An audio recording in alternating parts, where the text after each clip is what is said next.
주시는 말씀은 전도서 3장의 말씀입니다. 우리 전도서 3장의 말씀 드라마 성경으로 함께 읽고 묵상하시겠습니다.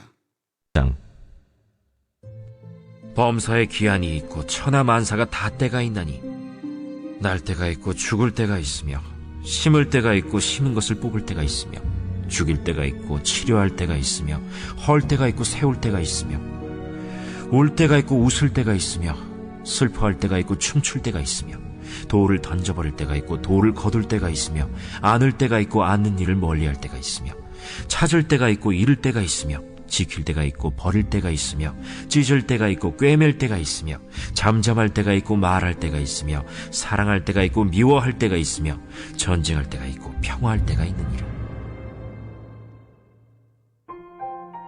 일하는 자가 그의 수고로 말미암아 무슨 이익이 있으랴. 하나님이 인생들에게 노고를 주사 애쓰게 하신 것을 내가 보았노라. 하나님이 모든 것을 지으시되 때를 따라 아름답게 하셨고 또 사람들에게는 영혼을 사모하는 마음을 주셨느니라. 그러나 하나님이 하시는 일의 시종을 사람으로 측량할 수 없게 하셨도다. 사람들이 사는 동안에 기뻐하며 선을 행하는 것보다 더 나은 것이 없는 줄을 내가 알았고 사람마다 먹고 마시는 것과 수고함으로 낙을 누리는 그것이 하나님의 선물인 줄도 또한 알았도다. 하나님께서 행하시는 모든 것은 영원히 있을 것이라. 그 위에 더할 수도 없고 그것에서 덜할 수도 없나니 하나님이 이같이 행하심은 사람들이 그의 앞에서 경외하게 하려 하심인 줄을 내가 알았도다. 이제 있는 것이 옛적에 있었고 장래에 있을 것도 옛적에 있었나니 하나님은 이미 지난 것을 다시 찾으시느니라. 또 내가 해 아래에서 보건대 재판하는 곳 거기에도 악이 있고 정의를 행하는 곳 거기에도 악이 있도다. 내가 내 마음속으로 이르기를 의인과 악인을 하나님이 심판하시리니 이는 모든 소망하는 일과 모든 행사에 때가 있음이라 하였으며 내가 내 마음속으로 이르기를 인생들의 일에 대하여 하나님이 그들을 시험하시리니 그들이 자기가 짐승과 다름이 없는 줄을 깨닫게 하려 하심이라 하였노라. 인생이 당하는 일을 짐승도 당하나니 그들이 당하는 일이 일반이라. 다 동일한 호흡이 있어서 짐승이 죽음같이 사람도 죽으니 사람이 짐승보다 뛰어남이 없음은 모든 것이 헛됨이로다. 다 흙으로 말미암았으므로 다 흙으로 돌아가나니 다 한 곳으로 가거니와 인생들의 혼은 위로 올라가고 짐승의 혼은 아래 곧 땅으로 내려가는 줄을 누가 알랴. 그러므로 나는 사람이 자기 일에 즐거워하는 것보다 더 나은 것이 없음을 보았나니 이는 그것이 그의 몫이기 때문이라. 그의 뒤에 일어날 일이 무엇인지를 보게 하려고 그를 도로 데리고 올 자가 누구이랴. 할렐루야. 오늘도 우리 하나님의 크신 은혜가 또 기도를 따라 갚아주시고 채워주시는 역사하심에 함께 하시기를 주님의 이름으로 간절히 축원합니다. 우리 오늘 전도서 3장의 말씀을 함께 읽었습니다. 맹자라는 책에 보면은 중국 송나라 때 한 농부의 이야기가 우화로 기록되어 있습니다. 어느 농부가 씨를 뿌렸는데 싹이 나고 이삭이 났대요. 아, 이삭이 났어. 이게 다 연글어서 풍년이 들면 난 부자 되는 거야. 그 꿈을 꾸면서 이삭을 보는데 이삭이 너무 안 자라요. 오늘 가서 봐도 그 자리고 내일 가서 봐도 그 자리고. 조급해진 이 농부가 이렇게 하면 조금 빨리 자라지 않을까 싶어서 그렇게 열심히 이삭마다 찾아다니면서 다 조금씩 뽑았대요. 키를 키워주겠다고. 어떻게 됐을까요? 그 다음날 갔더니 그 이삭들이 다 싹 말라 죽어 있더라는 거죠. 만물에는 이렇게 때가 있습니다. 자라야 될 때가 있고요. 아무리 조급해 한다고, 아무리 안달낸다고, 아무리 욕심낸다고 그 때에 합당한 일이 일어나지 않으면 결과는 나오지 않습니다. 동서고금을 막론하고 때에 대한 통찰이 참 많아요. 때를 알아야 된다고 그러고 때가 있다고 그러고 때를 맞춰야 하는 것이 지혜라고 말하죠. 오늘 전도서 3장도 때에 대해서 주제로 삼고 이야기를 하고 있습니다. 때를 창조하신 하나님의 본심이 11절에서 나와요. 때를 따라 아름답게 하셨느니라. 왜 하나님이 때를 창조하시고 우리로 하여금 그 때를 살게 하시느냐? 그 때에 담긴 하나님의 본심과 섭리를 깨닫고 우리의 삶이, 우리의 영혼이 더 아름답게 지내기를 원하시기 때문에 하나님께서는 우리에게 때를 주시고 때를 따라 살게 하셨다는 거죠. 그래서 때를 따라 아름답게 하셨고, 이 말씀을 가지고 하나님이 때에 담아주신 그 본심이 무엇인지 오늘 전도자의 말에 귀 기울여 보도록 하겠습니다. 1절에서 전도자는 범사에 기한이 있고 천하만사에 다 때가 있다고 얘기해요. 이게 3장 전체의 전제죠. 히브리어로 기한은요, 정해진 시간을 말합니다. 언제부터 언제까지 정해져 있는 시간, 이게 기한이에요. 사람에게 기한이라면 날 때부터 죽을 때까지일 거고, 어떤 일에도 시작이 있으면 끝이 있죠. 이게 기한이죠.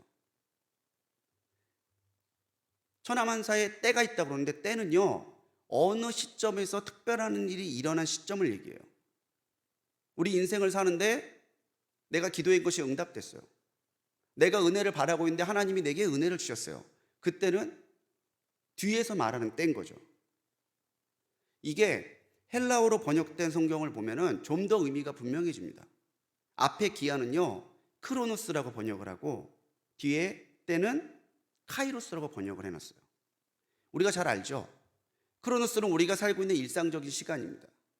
카이로스는 어떤 특별한 시점이 일어난 시간을 얘기하는데, 신학적으로는 이 카이로스가 하나님의 시간으로 이해가 되죠. 우리가 정해진 크로노스의 시간을 살아요. 그런데 이 시간을 살아갈 때에 그 시간이 그냥 무의미하게 흘러만 가는 게 아니라 그 시간 가운데에서 하나님이 개입하시고 하나님이 역사해 주시는 때가 있어요. 우리는 제한적인 크로노스를 살지만 하나님이 일으켜 주시는 카이로스가 우리의 삶에 일어나죠. 이렇게 크로노스와 카이로스가 공존하고 반복되는 게 인생이라는 거예요. 10절에서 전도자는 인생들에게 이 때를 주신 것이 하나님께서 애쓰게 하기 위함이라고 말해요. 왜 하나님이 때를 주셨느냐? 이 때 가운데 우리가 애를 쓰며 살아가기를 원하신다는 거예요. 근데 왜 우리가 애쓰기를 원하시느냐? 그 본심이 11절에 남아있는 말이에요. 때를 따라 아름답게. 그러니까 뒤집어 얘기하면 우리가 때를 따라 아름다운 삶을 살려면은 하나님이 정해주신 이 때에 우리가 최선을 다해서 노력하며 사는 삶을 살아야 된다는 거죠. 그래서 우리에게 주어진 한계적인 시간, 크로노스는 하나님 앞에 최선을 다해 사는 삶한테 하나님이 더 큰 은혜로 열어주시는 카이로스를 맛보는 은혜로 이어지게 되어 있다는 거예요. 애쓰다라고 하는 단어를 히브리 원문에서 보면 라라는 단어를 씁니다. 근데 이 라라고 하는 말이 보다라는 뜻도 있지만 고난당하다, 또 겸손해지다라는 뜻이 있어요. 그래서 한 성서학자는 이 고난이라고 하는 단어에, 이 애쓰다라고 하는 단어에 고난이 있고 겸손이 있다라는 것은 하나님의 배치라고 이야기를 합니다. 왜요? 애쓰는 게 고난이지만 그 애쓰는 고난이 있어야 우리가 하나님 앞에 겸손해지기 때문이라는 거죠. 하나님은 우리가 하나님이 하시는 일에 시종을 모르게 했다라고 말합니다. 처음과 끝이 어떻게 될지 우리는 아무도 모른다는 거죠. 그런데 모르면 그냥 막 살아야 될까요? 어차피 뭐 끝이 있어. 때가 되면 안 돼. 때가 아니면 되지도 않아. 때를 우리가 핑계로 삼아서는 안 된다는 거죠. 이게 때인지 아닌지 어떻게 알아? 그 노력해봐야, 때가 안 돼봐야 되지도 않아. 그렇게 핑계될 것이 아니라 오히려 우리가 하나님의 시작과 끝을 모르기에, 하나님의 뜻이 어디 있는지를 모르기에 오늘 우리는 되레 더 열심히 하나님의 뜻을 구하고 하나님의 뜻을 이루어가기 위해 최선을 다하는 삶을 살아야 된다는 거예요. 때의 소중함을 아는 사람은요, 하나님이 내게 주신 시간을 최선을 다해서 살아갑니다. 그냥 선을 행하는 게 아니잖아요. 최선이에요. 내가 할 수 있는 최고의 것을 다해서 노력하며 살아가는 거죠. 그게 수고예요. 그것이 바로 한계를 가진 우리가 하나님의 영원함을 꿈꾸고 영원함을 사모함으로 살아갈 수 있는 비결인 거예요. 우리도 언젠간 노쇠하겠죠. 우리도 언젠가는 하나님이 부르심을 받겠죠. 그런데 그 시간을 살아가면서 지금이 하나님의 때인지 알 수 없기 때문에 지금이 하나님의 때라면은 하나님의 기대에 부응할 수 있도록 내가 오늘 내가 할 수 있는 모든 것을 다해서 살아가야 되는 거죠. 사람들이 때가 아니라고 말할 수 있어요. 그런데 그때가 하나님의 때라면요. 사람들이 안 된다고 말할 수도 있어요. 그런데요, 그때 하나님이 되게 하시는 때라면요. 그때 하나님이 일을 이루시고 성취하시는 기쁨을 누구에게 주시겠어요? 최선을 다해서 노력하는 사람에게 주시는 거예요. 오늘 하루 하나님께서 주시는 삶을 아름답게 가꾸어 가기를 원하신다면은 오늘 하나님이 내게 허락하신 하루를 영적으로나 또 우리의 삶의 생활적인 부분에서나 게으르지 아니하고 하나님 보시기에 최선을 다해 수고할 수 있는 우리 성도님들이 되시기를 간절히 소망합니다. 그렇기 때문에 최선을 행하는 삶이 아름답다라고 전도자는 말하죠. 우리의 때는 제한적인 때입니다. 수고하는 삶은 그야말로 노고죠. 노고. 참 노고가 크시죠. 우리 성도님들도 하루를 살아가면서 얼마나 힘이 드세요? 어떨 때는 구절의 말씀처럼 이게 무슨 이익이 있나 탄식할 때도 있어요. 이렇게 수고하는 게 무슨 이익이 있지? 그런 때들을 이 전도자가 찬찬히 살펴보는데 아이러니하게 그 수고로 점철되어 있는 시간들이 어떻게 보면 헛돼 보이는 그 시간들에도 하나님께서 주시는 선물이라는 것을 도리어 깨닫게 됐다는 거예요. 인생이 허무해요. 입김처럼 왔다가 언젠가 쓰러져요. 내가 오늘을 열심히 일하고 사는데 어떨 때는 요즘 말로 현타라고 그러잖아요. 현실 타격감. 현타가 올 때도 있어요. 내가 이렇게 해봐야 뭐하지? 그런데 그 삶들의 면면을 천천히 살펴보니까 이 때들이 하나님의 선물이라는 거예요. 우리는 매일을 하나님 앞에 선물로 받고 살아가는 사람들입니다. 어젯밤에 잠들어서 오늘 눈 뜨는 게 당연한 것 같으세요? 우리는 잠들 때마다 죽음을 경험하는 거예요. 그리고 깰 때마다 부활을 경험하는 거예요. 하나님이 다음날 깨게 하실 것을 믿음으로 바라보고 잠드는 거예요. 그리고 눈을 뜨게 하시면 오늘 내게 선물로 주신 하루를 하나님이 기쁘게 여기시는 삶으로 살아가는 거죠. 그런데 보니까 고된 인생인데도 기쁠 때가 있더라는 거죠. 먹고 마시는 때가 수고도 있는데 수고했기 때문에 주시는 낙도 있더라는 거죠. 공부하는 게 힘들지만 공부해서 합격하면 기쁨이 있잖아요. 한 달 동안 하루하루 일하는 건 너무 힘든데 한 달이 지나서 급여를 받으면 우리 가족들이 또 한 달을 살 수 있는 생계의 길이 열리잖아요. 이런 과정에서 전도자는 사람들이 선을 행하는 것만큼 더 나은 것이 없다는 것을 깨닫게 됐다는 거예요. 이렇게 고생하고 이렇게 힘들어도 그 가운데 선을 행하는 사람에게는, 최선을 다하는 사람에게는 하나님께서 은혜의 은혜를 더해 주시더라는 거죠. 무엇이 선입니까? 하나님의 뜻에 합한 게 선이에요. 세상 사람들이 어리석다 하여도 그것이 하나님이 기뻐하신다면 그게 선입니다. 세상 사람들이 이게 좋다고 해도 하나님이 그걸 기뻐하지 않으신다면 그건 악이에요. 사람들이 선과 악의 경계가 모호하다고들 많이 말하는데요, 우리가 하나님의 뜻을 묵상하고 하나님의 뜻대로 살아가고자 노력한다면 오히려 선과 악의 경계는 너무나 명확해지는 거죠. 하나님이 기뻐하시는 것은 선이고 하나님이 원치 않으시는 것은 악이죠. 그런데 하나님이 원치 않으시는 것은 절제하고 하나님이 원하시는 것은 내가 최선을 다해서 이루어 갈 때에 그 사람의 삶은 하나님의 기뻐하심이, 하나님의 채우심이, 하나님의 역사하심이 때를 따라 나타나게 되는 복된 인생 되는 거죠. 14절에서 전도자는 하나님이 이렇게 때를 예비하시고 때를 선물로 주시는 이유는 오직 하나님을 경외하게 하려 하심이라, 그렇게 고백하고 있습니다. 인생을 보니까 때때로 기쁨이 있고 선물 같은 시간들이 있더라는 거죠. 근데 이런 기쁨이 또 이런 고됨이 왜 우리에게 있느냐? 하나님을 경외하게 하려 하심이라는 거예요. 선물 같은 시간이 있으면 하나님 앞에 감사로, 내게 고난과 어려운 때가 있다면 내 힘으로 할 수 없는 순간에 좌절하고 낭망하고 포기하는 것이 아니라 그 어려움을 해결하시고 이기게 하시는 하나님 앞에 나아가게 하려고, 기쁨에도 고난 때에도 우리가 하나님을 경외하게 하려고 하나님은 때를 주시고 그 때를 우리가 선함으로 살고 있는지를 보신다라는 거예요.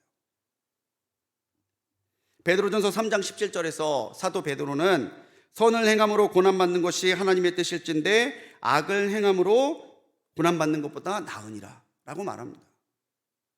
하나님의 뜻이 우리가 선을 행하는 거예요. 선을 행하기 때문에 고난받을 때도 있죠. 그런데 악을 행하면 악 때문에 고난을 받잖아요. 내가 지은 죄 때문에 죄값을 받으니까. 어차피 고난의 때가 있다 할지라도 하나님 보시기에 선을 행함으로 받는 고난이 있다면 그건 하나님이 더 기억하시고 기뻐하신다는 거예요. 하나님을 경외한다면 선을 행하는 하루가 되십시오. 하나님이 기뻐하지 않는 것들은 절제하고 피하고, 하나님이 기뻐하시는 거라면 선 중에 선, 최선으로 그 일을 감당할 때에 하나님이 그 사람의 삶이 더 아름답게 변화되도록 역사하실 줄 믿습니다. 전도자가 말하는 때를 따라 아름답게 하는 비결이요, 하나님의 심판을 기억할 때예요. 언젠가는 하나님의 심판이 있다는 것을 우리가 기억하고 믿고 살아가야 된다는 거죠. 16절에서 전도자는 세상의 재판에 악이 있음을 본다고 말합니다. 사실 사법부의 비리가 오늘 내일만의 일은 아니잖아요. 사람이 하기 때문에 실수가 날 수도 있고요, 욕심 있는 사람이 재판정에 앉으면 판결이 굳게 나올 수도 있어요. 하지만 우리 하나님은 의로우신 하나님이시고 공의로우신 분이시기 때문에 악인도 선인도 하나님의 심판을 피할 수 없어요. 하지만 하나님의 심판에는 비리도 오류도 있을 수 없다라는 거죠. 우리 하나님은 약한 자의 편에 서시고 우리 하나님은 억울함을 신원해 주시는 공의의 하나님이시기 때문에 그렇다는 거예요. 17절에서 전도자는 하나님이 의인과 악인을 심판하시는 때가 있다고 분명히 선언합니다. 우리가 하루를 최선을 다해서 살아가든 아니면 자기 욕심대로 자기 이익대로 하나님이 기뻐하지 않는 것도 서슴지 않고 살아가듯 언젠가는 그 사람들이 다 하나님 앞에 설 텐데, 그때에 우리가 하나님의 심판을 사모함으로 기다리고 있는 삶인지 아니면 두려움으로 피하고 있는 삶인지를 성찰해 보셔야 된다는 거예요. 갑자기 지금 이 시간 주님께서 마지막 재림의 때를 재림의 때를 일으키셨어요. 그리고 주님이 와서 우리의 하는 것을 다 보시고 묻고 심판하세요. 그때 여러분들의 마음은 어떻습니까? 아, 주님 드디어 오셨습니다. 내 그렇게 주님 위해서 살았는데 주님이 알아주시고 내 억울함을 갚아주시는 날이 왔습니다. 이게 마라나타의 신앙이죠. 내가 하나님의 심판대에 섰을 때에 부끄럽지 않도록 오늘 내 신앙과 삶을 살아가는 것. 그런데 하나님의 심판 벌써부터 두렵고 벌써부터 피하고 싶고, 마치 아담과 하와가 범죄했을 때 동산을 거니는 하나님의 음성을 듣고 숨었던 것처럼 숨기만 하고 싶은 마음이라면 오늘 우리의 삶을 돌이켜야 돼요. 그 삶은 하나님이 기뻐하시는 삶이 아니니까요. 그래서 우리는 늘 하나님의 심판대에 설 날이 있다는 것을 기억하고 그날을 준비하는 지혜로 살아가야 되는 거죠. 그럴 때 우리는 헛된 것이 아니라 참된 것을 찾게 되고 일시적인 것이 아니라 영원한 것을 사모하는 마음으로 살아가는 참신앙의 사람이 되는 거예요. 알렉산더 대왕의 유언이 많이 회자되곤 합니다. 33살 젊은 나이에 이 대제국을 이루고도 삶을 마쳤던 알렉산더 대왕이 죽을 때 그런 유언을 했다잖아요. 관 밖에 구멍을 뚫어서 내 팔이 관 밖으로 나오게 해서 묻어달라. 부하들이 묻습니다. 대왕이시여 왜 그렇게 하십니까? 천하를 호령했던 나 알렉산더도 갈 때는 빈손이라는 것을 보여주려고 그렇게 해달라고 유언하고 죽었다는 거예요. 우리 예수님도 십자가에 공생의 삶을 마치셨을 때가 33살이죠. 그렇게 알려져 있습니다. 대략 유치했을 때가 그때쯤이라고 사람들이 많이 알려져 있는데, 주님께서 공생애를 마치시고 십자가에서 하신 말씀이 뭐예요? 다 이루었다예요. 똑같이 33년의 시간을 알렉산더와 예수님이 보내왔지만 그 끝에서 알렉산더가 느꼈던 것은 공허함이었고 예수님께서 선포하셨던 것은 내가 다 이루었다라는 거예요. 예수님이 우리 삶의 우리 신앙의 본이라면은 오늘 우리가 우리의 인생을 하나님이 마치고 하나님의 심판대에 섰을 때 알렉산더와 같이 공허한 삶을 살아야 될까요? 아니면 우리 예수님처럼 하나님께서 내게 명하신 것, 내게 주신 모든 것들 정말 다 이루고 왔습니다라고 자랑스럽게 설 수 있는 우리가 되어야 될까요? 하나님의 심판을 기억하는 우리 성도님들이 되시기 바랍니다. 내가 언제 어디 하나님 정하신 그때에 하나님 앞에 섰을 때에 하나님의 심판이 내게 위로가 되고 내게 능력이 되고 내게 완전함이 되고 내게 하나님의 역사가 될 수 있도록 오늘 때를 따라 아름답게 지으신 하나님의 그 마음을 기억하시고 오늘 주신 하루를 살아갈 때에 내가 할 수 있는 수고를, 내가 할 수 있는 최선을, 내가 할 수 있는 심판을 기억하는 마라나타의 신앙을 가지고 오늘 하루도 하나님 앞에 아름다운 한때를 보내며 살아가시는 우리 성도님들 되시기를 주님의 이름으로 간절히 축원합니다. 기도하시겠습니다.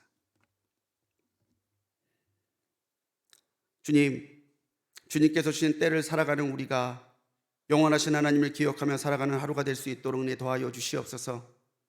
하나님의 하시는 일의 시종을 모르기에 우리가 무의미하게 사는 것이 아니라 오히려 그 시종이 바로 지금일 수 있기에 최선을 다해 살아가는 우리가 될 수 있도록 역사하여 주시옵소서. 하나님이 기뻐하시는 선을 행하는 것이 우리 인생에 더 나은 것이 없다라고 전도자는 말하는데 참으로 하나님이 기뻐하시는 선을 이루어가기 위해 나의 최선을 다할 수 있게 하시고 하나님이 기뻐하지 않는 악은 절제하며 결단할 수 있는 우리가 될 수 있도록 인도하시고 역사하여 주옵소서. 우리가 모두가 언제 하나님의 심판에 설 때가 있습니다. 하나님의 심판이 두려움이 아니라 사모함이 되고 담대함이 될 수 있도록 오늘 하나님이 주신 모든 일들을 이루어가며 소원함이 없도록 우리를 인도하여 주시고 하나님의 심판 때에서는 그날 하나님께 잘하였다 착하고 충성된 종아 칭찬 들을 수 있는 우리가 될 수 있도록 오늘 하루를 아름답게 갖고 와가는 지혜가 있도록 우리를 인도하여 주옵소서. 오늘 새벽전에 드린 귀한 1,000번째 예물이 있습니다. 예물에 담겨져 있는 주님 이 기도와 믿음을 보시고 기도와 믿음대로 역사하여 주시옵소서. 오늘 하루도 하나님이 내게 허락하신 때를 아름답게 세워가는 우리 불꽃교회 성도님들 되게 하실 줄 믿사옵고 우리를 구원하신 예수님의 이름으로 간절히 기도드렸습니다. 아멘.